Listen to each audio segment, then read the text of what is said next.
The war had lasted too long.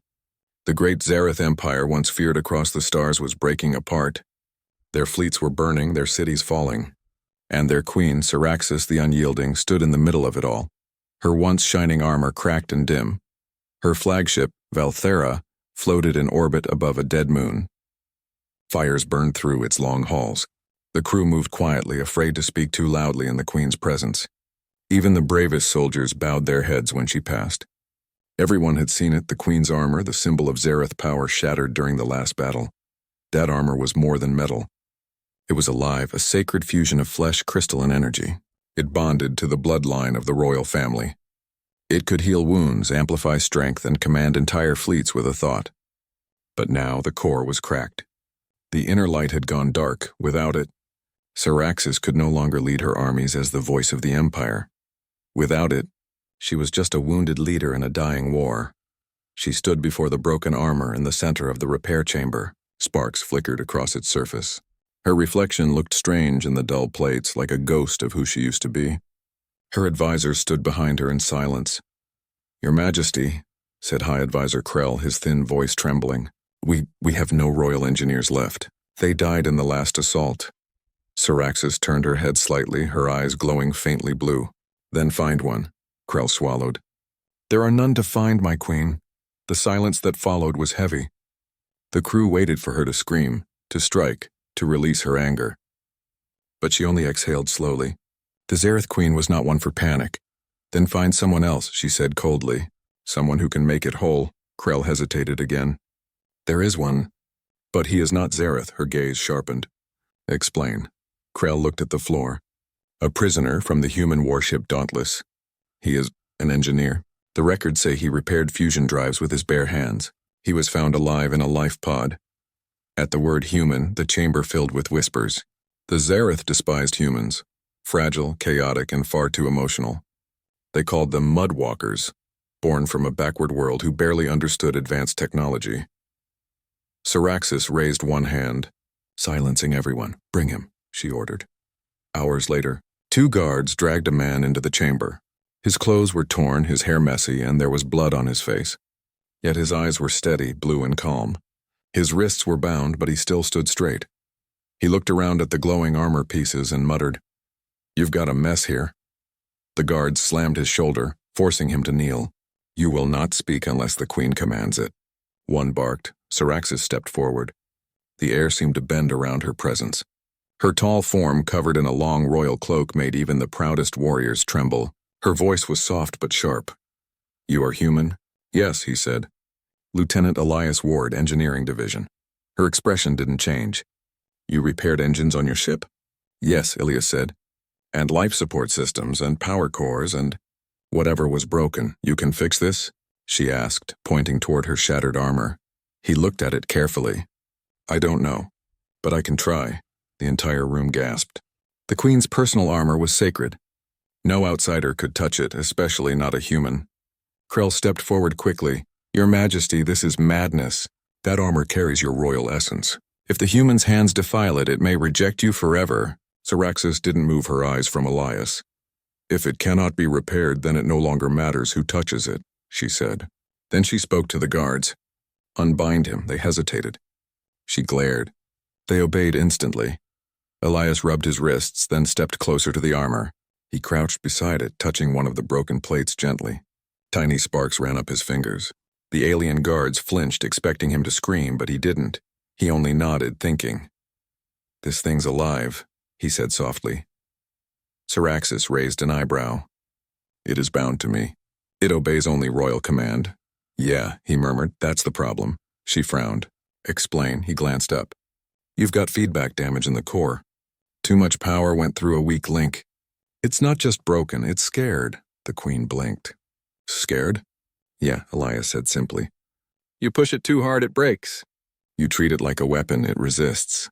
It's alive, remember?" A ripple of shock went through the room.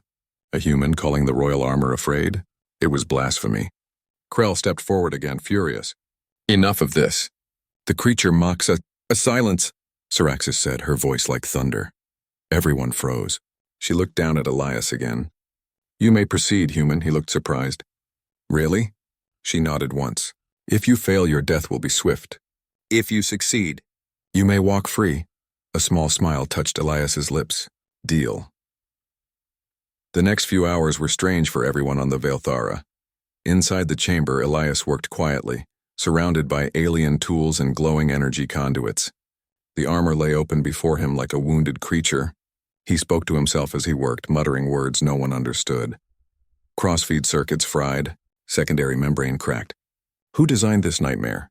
The alien guards watched in silence, some whispering to each other. Look at him. He doesn't even use the sanctified gloves. He's touching the core barehanded. It will kill him. But Elias kept going. He used both alien tools and his own small set of human ones. He used a screwdriver, a bit of wire, even a roll of tape from his damaged belt. The aliens stared in confusion. At one point, the armor sparked violently. Energy surged through the room. The Queen's advisors shouted for him to stop, but Elias didn't move. He grabbed a loose power cable and jammed it into place with his bare hand. The lights dimmed. The energy field stabilized. The hum of power returned. When the sparks faded, Elias exhaled. Okay, he said softly. Now we're getting somewhere. The Queen, who had been watching silently from her throne, leaned forward slightly. There was something new in her eyes. Interest. You are not afraid, she said quietly. Elias looked up, wiping sweat from his brow. Of what? The armor? Now, machines don't hate you, they just need understanding. You speak as if it lives, she said. He shrugged. Everything alive follows the same rule. You give care, it gives strength. You give pain, it fights back. Syraxis studied him for a long moment. She had ruled an empire for 2 centuries. She had seen 1,000 species kneel. Yet this one fragile human with blood on his face and dirt on his hands spoke with a kind of quiet certainty that unsettled her. Finally, she asked, Why do you help us? We are your enemies. Elias didn't stop working. I fix broken things, he said simply. Doesn't matter who broke them. Time passed. The ship trembled occasionally from distant explosions. Outside, the war continued. But inside that chamber, the only sounds were soft clicks, humming energy, and the quiet breathing of 2 beings from different worlds. After several hours, Elias stood. It's ready. The Queen rose slowly. The room went silent. She stepped toward the armor. Its surface glowed softly again, faint but steady. She reached out, and the armor responded, its plates unfolding like petals wrapping around her body. A deep hum filled the air. For the first time in days, the armor's heart pulsed with light. Gasps filled the room. The Queen's eyes flared blue-white. The armor connected fully. Power surged through her veins. Then suddenly the glow changed color, silver light instead of the usual violet. The technicians panicked. Krell shouted, Your Majesty, stop. The core is corrupted. Syraxis raised her hand. The armor obeyed instantly. She looked down at Elias. What did you do? She asked softly. Elias frowned, checking his readings. I rerouted the feedback lines. It needed a stabilizing signature. It chose mine. Her eyes narrowed. It obeys you? He shook his head. No, it trusts me. A long silence followed. Then, to everyone's shock, the Queen laughed quietly, a sound no one had heard in years. Then perhaps, she said, the armor has more wisdom than my counsel. Elias smiled faintly. Maybe it just knows good engineering. She studied him for a moment longer, then turned away. Guard him well. He may yet be useful.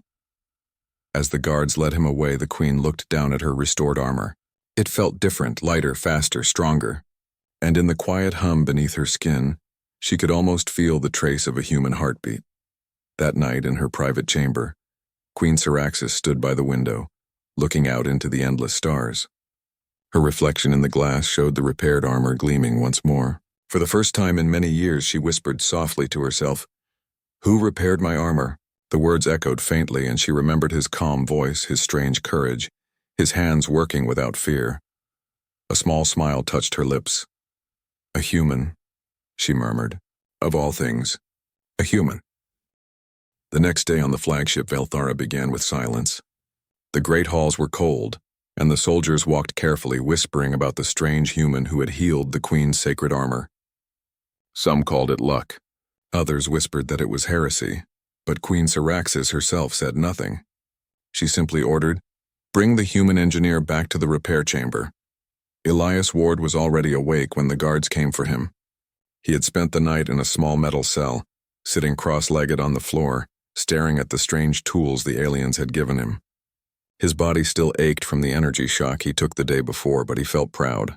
He had done what no one else could. He had fixed the armor of a queen from another species. When the guards opened the door, he stood without fear. "Morning already?" he asked. The guard said nothing, only gestured for him to follow. The walk through the ship's corridors was strange. Alien eyes followed him everywhere.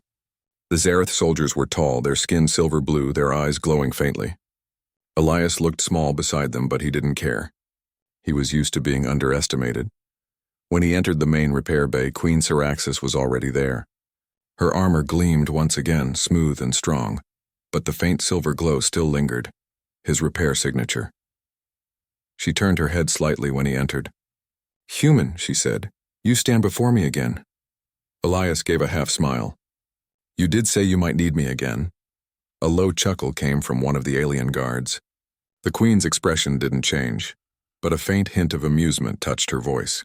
"Confidence is a dangerous thing in my presence." Elias shrugged. "So is broken equipment." Her eyes glowed brighter.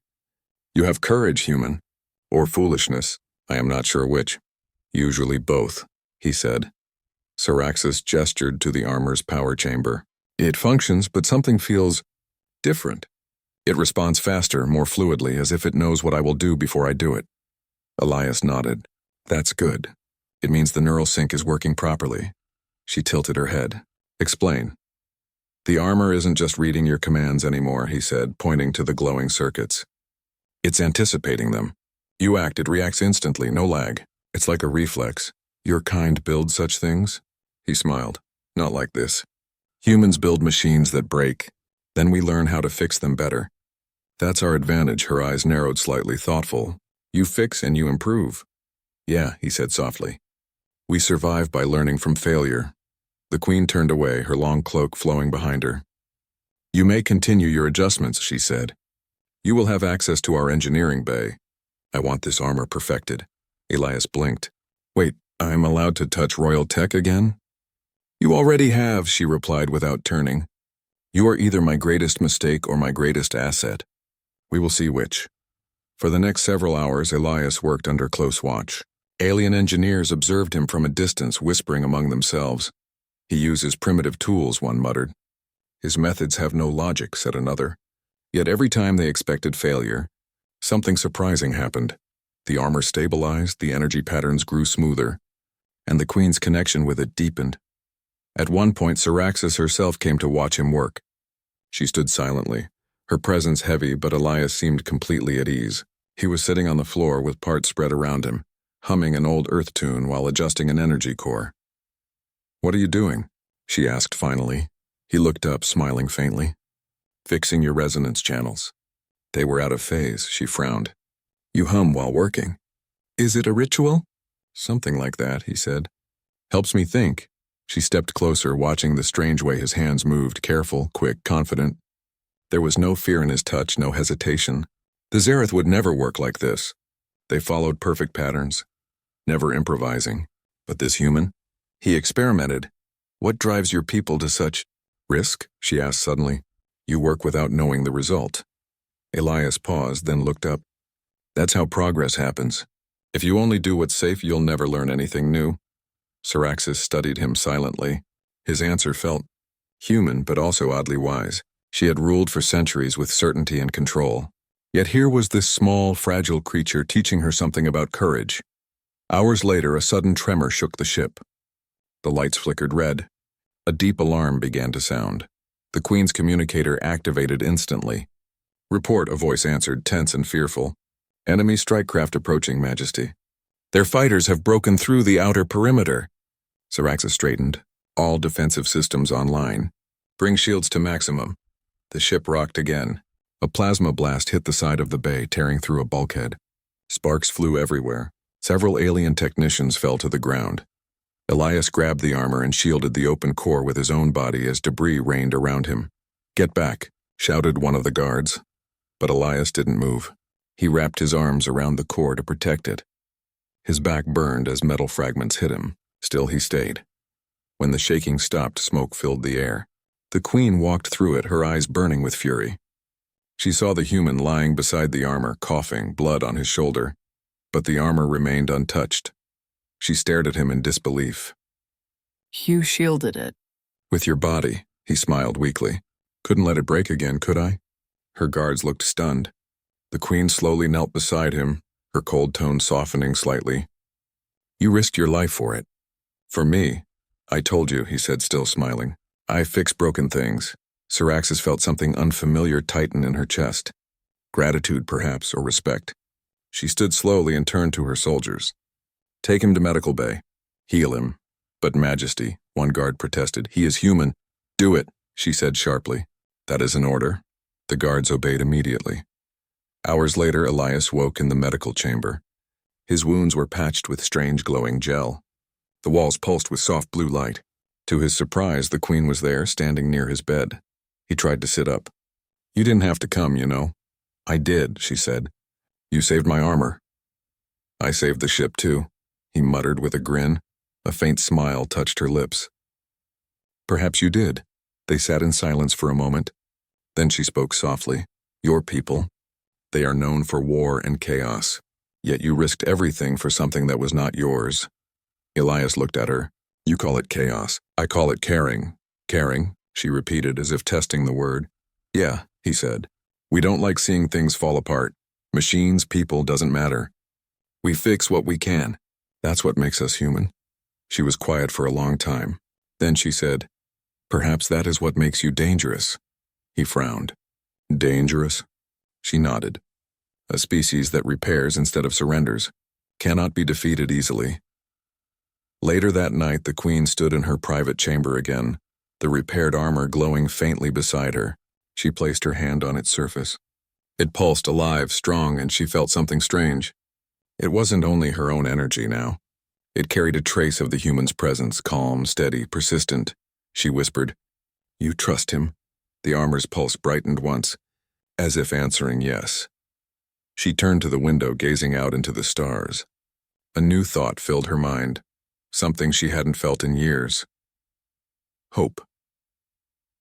The next morning, Elias was allowed back into the repair bay. The queen awaited him, this time without her guards. You are free to return to your people, she said calmly. He looked surprised. You're letting me go? You completed your task. You owe me nothing. He looked at her for a long moment, then shook his head. You still have problems with the armor. And your systems could use a few more fixes. She raised an eyebrow. You would stay among those who call you enemy? He smiled faintly. I don't see enemies. I see things that need fixing. For the first time, Queen Syraxis laughed. Quietly, genuinely. The sound echoed softly in the vast chamber. Very well, human, then you may stay. For now, Elias nodded. Guess I'm your engineer then. Her eyes glowed slightly brighter. You are my guest, she corrected. That day, Elias began working not only on the armor but on the ship's systems. He moved between decks, repairing power relays, fixing shield generators, and teaching alien engineers new tricks. He showed them how to reroute systems manually instead of relying on their automated codes. At first, they laughed at his crude tools and strange methods. But when his repairs made their systems more efficient than ever before, they stopped laughing.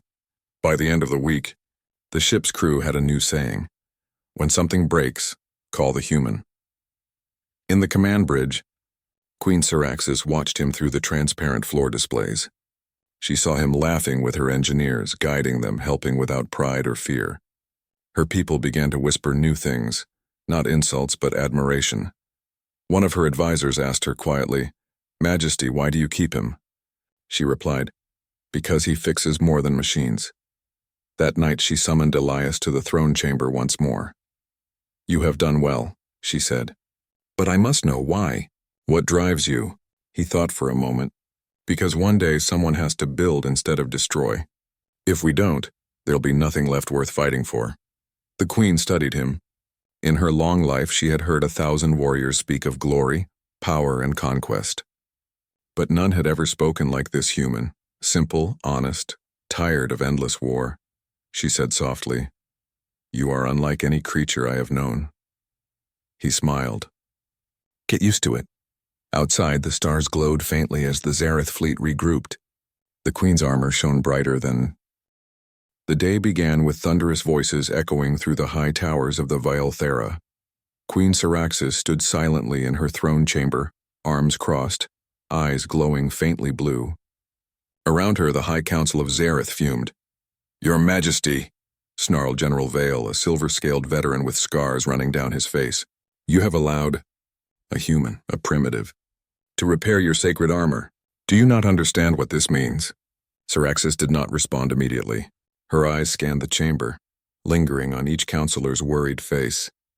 They had always feared failure, feared outsiders, feared weakness, but she had seen something different in Elias Ward. Something her entire council could not understand. The human could fix what they could not. "You speak as if this human has betrayed me," she said finally, her voice calm but deadly. "He repaired my armor, yes, and in doing so he has saved my life, and the lives of all aboard this ship." Vale's eyes narrowed. "And what if he has corrupted it instead? What if your sacred weave now obeys him more than it obeys you?" Syraxis's gaze hardened. "Then it obeys what is stronger, what works." "Not tradition, not fear," the council murmured in alarm. A human, they whispered, had defied centuries of sacred custom. Some began quietly chanting for his removal, even for his execution. Syraxis raised a hand. "Silence. You are afraid." "I am not." Later, in the lower engineering deck, Elias worked quietly on the armor once more. He had spent days improving its energy conduits, recalibrating the neural interface and patching weak points. The armor now responded faster than even the Queen could anticipate. She had grown used to the speed, but sometimes it startled her like a wild beast tamed just enough to trust. "Your Majesty," Elias said as she entered. "I've rerouted the core feedback lines again. It should stabilize better now." Syraxis observed him silently. "You speak as if you know more than my engineers." "I do," Elias said honestly.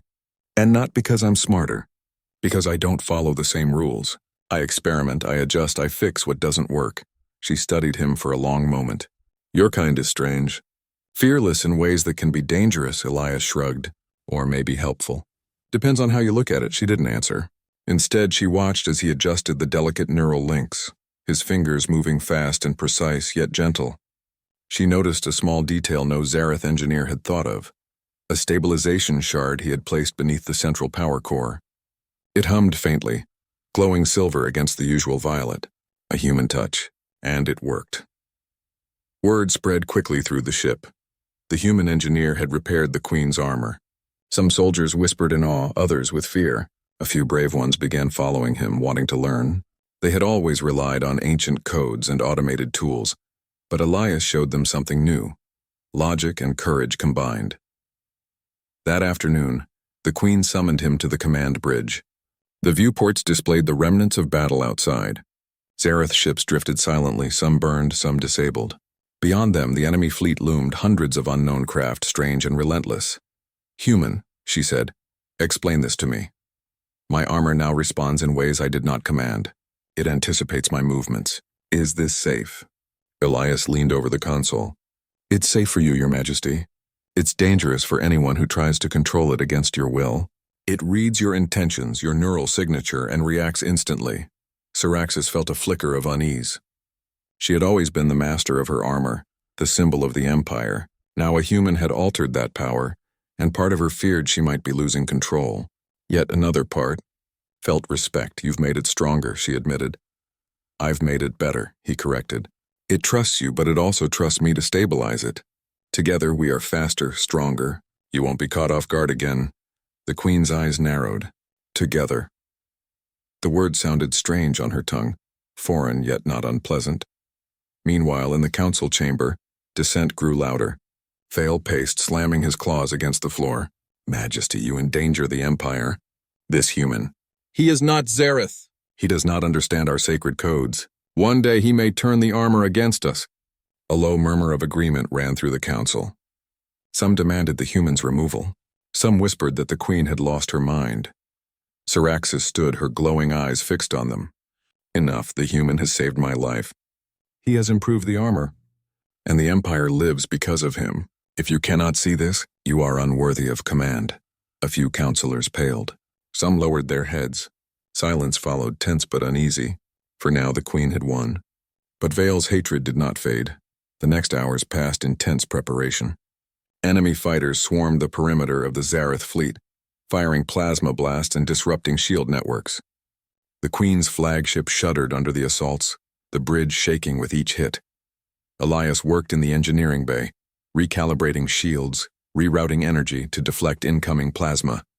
His hands moved faster than any alien engineer could imagine, connecting wires, adjusting cores, and even improvising new circuits using scraps from damaged consoles. The Queen watched him through a viewport. She had not realized how much she depended on his logic and intuition. The ship would have fallen without him. Suddenly, an alarm blared.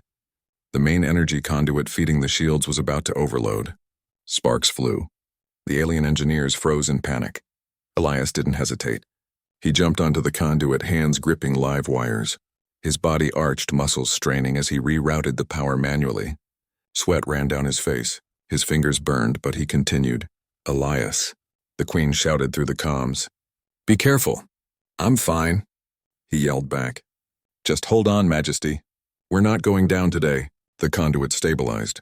The shields flared brightly, repelling a massive enemy attack. The Queen's armor shimmered in response, stronger than ever. After the battle passed, the crew cheered, but the Queen remained silent. She looked at Elias, who was breathing heavily, his hands singed, clothes torn. "You risked yourself again," she said, her voice low. "I fixed the conduit," he said simply. "Nothing more." Syraxis took a step closer, studying him. "You are not like any other human I have seen. You think you act, and yet you do not fear death the way we do. You value life, even of those who would call you enemy." He looked up, faint smile on his face. "I value fixing what's broken. That includes armor. And people." The Queen's gaze softened slightly. "Perhaps that is why your kind survives. Perhaps that is why you are useful," Elias shrugged. "Or maybe you're just lucky I'm stubborn." That night, the Queen summoned him to the private chamber. She removed her helmet, revealing her face to him fully for the first time. Her silver-blue skin shimmered faintly under the chamber lights. Her eyes glowed bright, filled with a mixture of anger, curiosity, and something else. Respect, perhaps. "You have done well today," she said. "The Council still fears you, but I see something different. Tell me, human. Why help me? Why help us?" Elias sat quietly. "Because I can. Because I fix what's broken. Doesn't matter who or what. If it's broken, I fix it," she studied him. "Even if it defies tradition? Even if it angers the Council?" "Especially then," he said. "Tradition doesn't save lives. People do." A faint smile touched her lips. "You speak with wisdom beyond your kind." "Or maybe I'm just stubborn," he replied. For the first time, the Queen laughed, a soft, genuine sound that echoed in the silent chamber. It surprised both her and Elias. Neither had expected such a sound from one so fierce. "You are strange, human," she said finally. "Strange, and yet necessary," Elias nodded. "Glad to be of service, Majesty." The next morning, the Queen allowed him full access to the armor and ship systems. He moved freely, teaching Zareth engineers to repair instead of fear, to adjust instead of blindly follow. Slowly, the crew began to see the value of human methods. Efficiency improved. Systems that had been failing for decades now worked perfectly. Word spread across the fleet. The human had not only repaired the Queen's armor, but had improved the ship's defenses and internal systems. Soldiers began to whisper, "If the Queen trusts him, perhaps he is more than just human." The Queen watched him quietly from her chamber, her thoughts a mixture of war strategy and something unfamiliar. Admiration. She realized her armor, once a symbol of royal dominance, had become a bridge between her and a species she had long dismissed. And that bridge was built by a human. That night, the Queen stood in her chamber, armor glinting in the starlight streaming through the viewport. She touched its surface lightly. For the first time, she felt its power not only flowing from her but in subtle harmony with the human engineer's presence. The thought unsettled her but also gave her hope. "Perhaps," she whispered to herself, "he is more than I expected."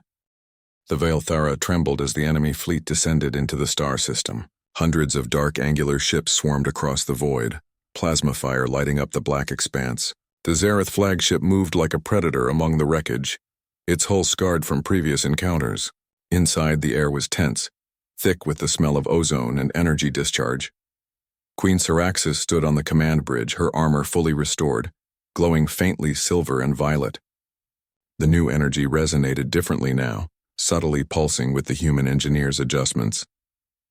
The hum of power filled the room, a constant reminder that Elias Ward was not just a technician, he was a force multiplier. Status report, she demanded. Her voice was calm but sharp. Enemy fighters are approaching from the rear, shouted Lieutenant Kyle, the bridge officer. Our shields will not hold much longer without reinforcement. Syraxis's eyes narrowed. Then we adapt. Send all available power to the shields. Prepare for evasive maneuvers. She turned, her gaze landing on Elias, who was kneeling at a control console, his fingers moving over strange alien interfaces with surprising speed. Human, she said, what do you suggest? Elias didn't look up.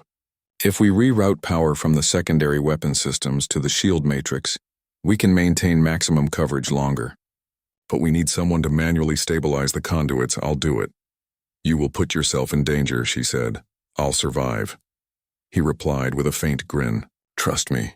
Minutes later, the battle began in earnest. Enemy plasma bolts streaked through space, striking the shields and sending tremors throughout the ship. The hum of the repaired armor intensified, resonating with the Queen's movements. She moved with precision, her enhanced reflexes allowing her to dodge debris and guide the ship's weapons with near-perfect timing. Elias worked tirelessly in the engineering bay. Sparks flew around him as he connected circuits and redirected energy flows.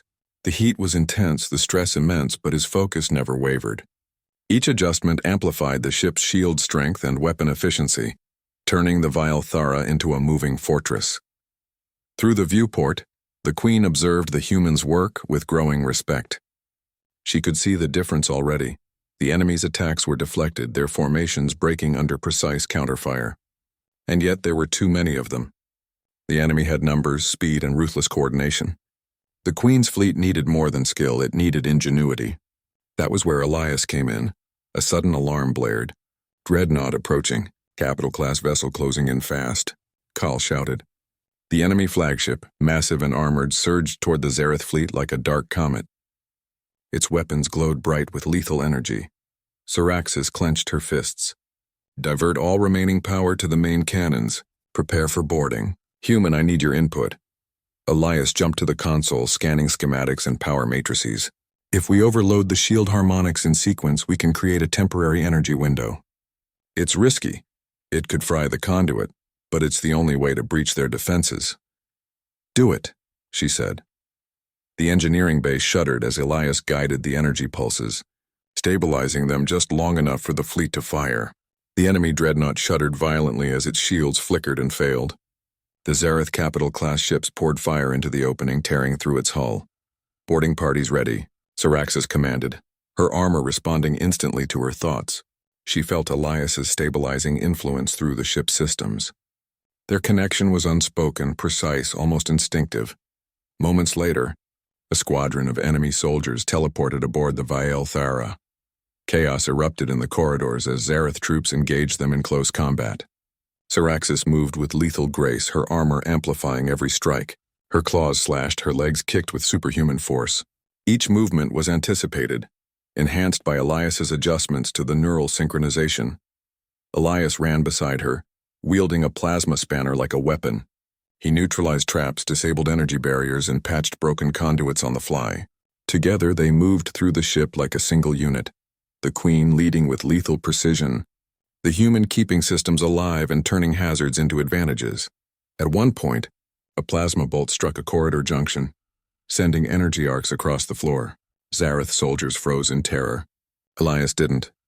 He grabbed a live conduit with his bare hands, rerouted the current, and guided the energy harmlessly into the wall. Sparks danced, smoke filled the air, but no one was injured. Syraxis looked at him, awe in her eyes. You touch death itself. And survive. He shrugged, panting. Machines don't hate you. They just respond to touch. The battle raged on. Outside, the fleet engaged enemy vessels in a deadly ballet of fire and strategy. Inside, the Queen and Elias fought their way through the boarding forces. The enemy was clever, fast, and relentless, but they could not match the combination of the Queen's raw strength and the humans' ingenuity. Finally, they reached the central chamber of the ship, the command core. The enemy had sent their elite unit to seize it, knowing that controlling the Ther meant controlling the battle. But Elias and Syraxis were already there. The enemy leader, a hulking alien with dark red armor, roared and charged. Syraxis moved with lethal speed, parrying attacks and striking back with precise slashes. Elias adjusted the core's defensive systems, sending electric pulses through the floor that immobilized their opponents, the chamber filled with light, energy, and the sound of battle. Metal against metal, plasma against shields, voices screaming commands in alien tongues. Together, the human and the queen formed a seamless unit. Her armor systems had fully integrated with his adjustments. Every strike, every movement, every defensive maneuver was amplified by their bond. The enemy was overwhelmed, retreating in confusion as the core defenses adapted faster than they could react. After what felt like hours, the chamber was silent except for the hum of the repaired systems. Enemy bodies lay scattered, their weapons sparking uselessly. The queen stood tall, breathing heavily, her armor glowing brighter than ever. Elias leaned against a console, bloodied but grinning. "You did it," she said, voice filled with respect. "You turned the tide." He shook his head. "We did it. Together." Outside the viewport, the enemy fleet was retreating. The Zareth ships pursued them cautiously, their shields holding, their weapons firing in controlled bursts. The queen watched the battle unfold, realizing that her empire had survived not just because of her strength, but because of a human's courage, skill and ingenuity. In the aftermath, the queen called her council together. Some members still whispered their disapproval, but the outcome of the battle silenced most complaints. They had survived against impossible odds thanks to a human they had once dismissed as weak and fragile. Syraxis addressed them, her voice calm but commanding. "Today our empire has endured because we adapted, because we trusted strength where it mattered most. Not tradition, not fear, but skill and courage." She paused, her eyes scanning the room. "And that includes the human engineer, Elias Ward. He saved us. Not with weapons, not with loyalty to tradition, but with his mind, his hands, and his heart." The council was silent. Some looked shocked. Some looked impressed. Some were afraid. But all understood one truth. Elias Ward was no longer a mere human prisoner. He was an integral part of the Queen's power and the Empire's future. That evening, Syraxis visited Elias in the engineering bay. The battle had left the ship scarred, but the repairs he had implemented held strong. Sparks flickered, systems hummed, and the armor glowed faintly in the corner. "You risked yourself," she said softly, studying him. "Not once, but many times today." "I fixed what needed fixing," he said simply. "That's all." Syraxis shook her head slightly, smiling faintly. "You are not like any being I have known. You do not fear as we fear. You act with courage and ingenuity." Elias looked down at his hands. "That's what humans do. We fix things. We survive." The queen considered this. Then quietly she asked, "Will you continue to serve? By choice?" He looked up, meeting her gaze. "I've already chosen. I stay because the armor, the ship, and, well, you all need fixing." Her lips curved into a rare smile. "Then you are more than a human. You are my partner in this war." The next morning, the queen stood on the bridge overlooking the recovering fleet. Elias worked at the engineering consoles, modifying systems, teaching alien engineers, and preparing for the next battle. For the first time, she allowed herself to hope. With this human at her side, there was a chance not just to survive, but to rebuild, to grow, and perhaps even to triumph against the impossible odds of the galaxy. She glanced at the repaired armor, glowing faintly, humming with life. Somewhere in its circuits, she knew, lay the essence of a human mind, steady, clever, fearless. It was no longer just her armor. It was a bond between two worlds, two beings, and the future of the Empire itself. For the first time in centuries, Queen Syraxis smiled freely, confident in the power of this unusual alliance. The vast blackness of space stretched endlessly before the Ther. The Zareth fleet floated near a dying star, repairing itself after the long and brutal battle. Fires had been put out, engines restored, and silence finally filled the corridors. Yet inside that silence, tension still remained. The enemy, the Dominion swarm, had not been destroyed. Their dreadnoughts had retreated, but scouts reported new fleets forming beyond the dark nebula. The next war was coming. Queen Syraxis stood alone in her command chamber, her armor glowing faintly with silver light. The repairs Elias had made were flawless. Every movement, every thought felt synchronized. Sharp, perfect, alive. But she couldn't stop thinking about what he had said before. Tradition doesn't save lives. People do. That human phrase echoed in her mind. For centuries, the Zareth Empire had relied on rigid codes, sacred rules, and blind loyalty. Yet one stubborn human had shown her that change was strength, not weakness.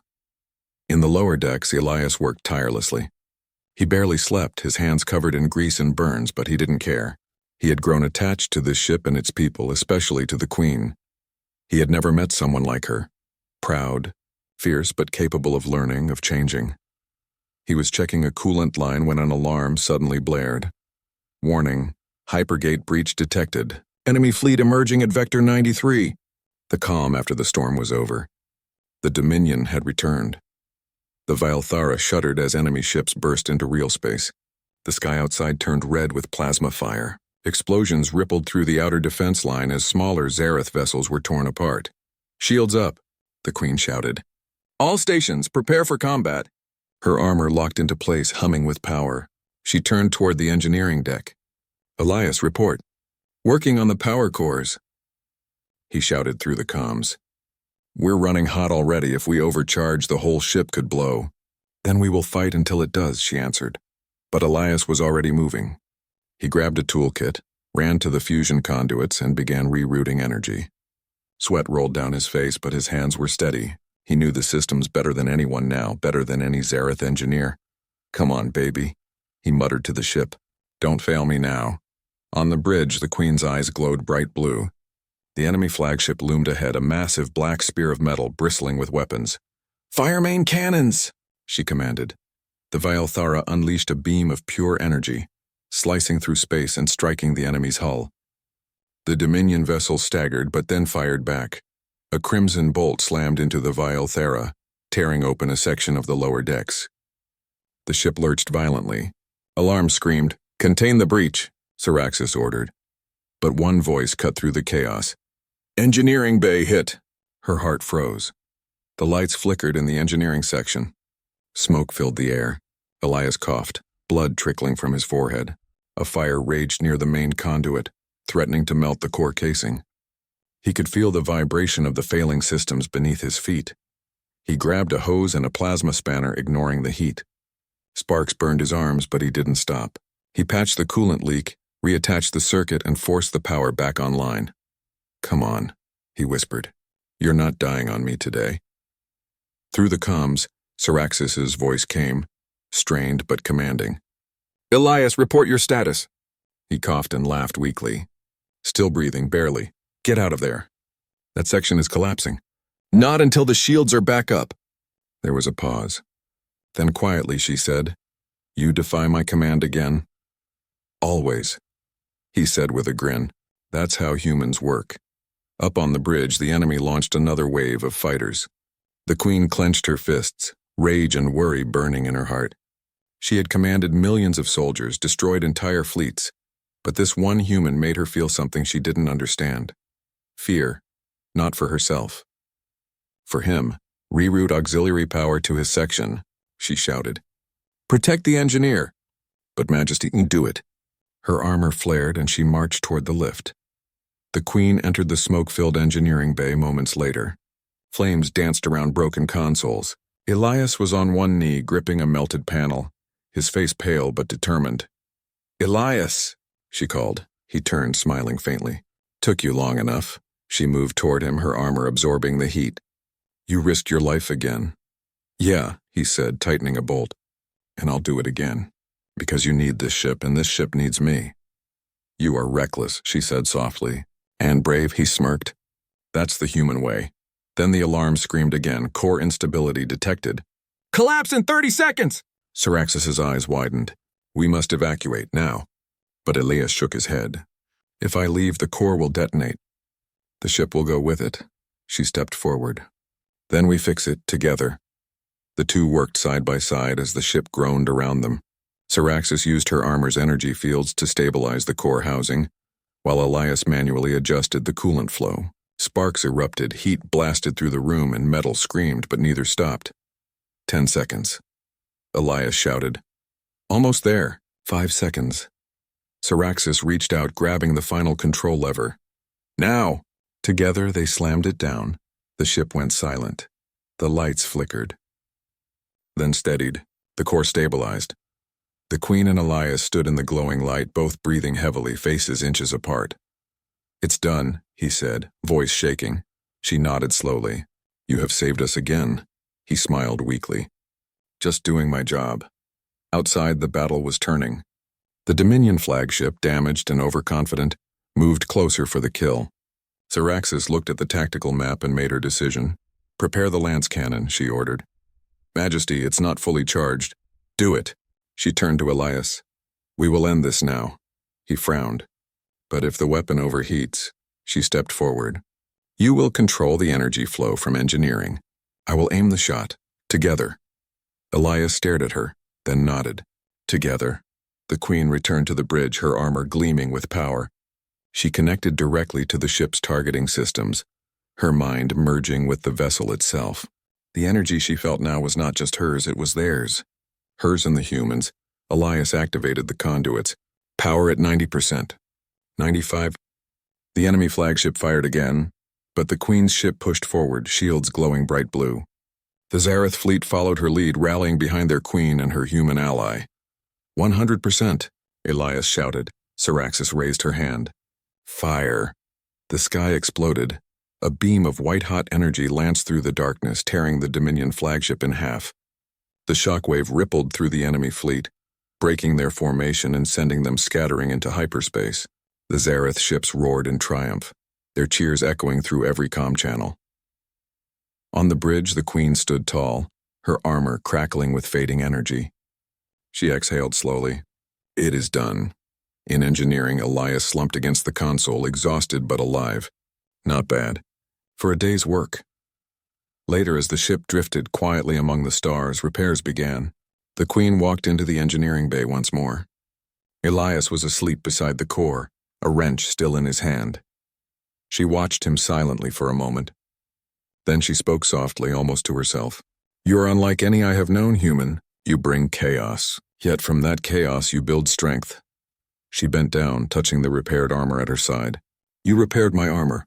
But more than that, you repaired me. Elias stirred, eyes half open. Talking to yourself, Majesty? She smiled faintly. No. To the one who taught me what strength truly means. He sat up slowly. You mean stubbornness? Perhaps, she said. But I have learned that sometimes stubbornness saves empires. He laughed softly. Guess that makes us even then. Days later, the fleet gathered near the twin suns of Valaris to celebrate victory. Zareth soldiers stood in perfect rows, armor-polished banners flying. In the center stood Queen Syraxis, radiant in her repaired battlesuit, and beside her, Elias Ward, wearing a simple engineer's jacket. When she raised her hand, the entire fleet went silent. Today, she said, her voice echoing through every ship, we remember those who fought, those who fell, and one who defied all expectation. A human once seen as weak showed us courage, intelligence, and loyalty beyond measure. She turned to Elias. He is one of us now, protector of the fleet, keeper of the armor. The soldiers saluted him with a deep, thunderous chant. Human Ward! Human Ward! Elias blushed, scratching his neck. You didn't have to do that, Majesty, she smiled. I did. You have earned your place in history. That night, as stars glimmered across the endless dark, the Queen and the human stood on the observation deck. The war was not over, but hope had returned.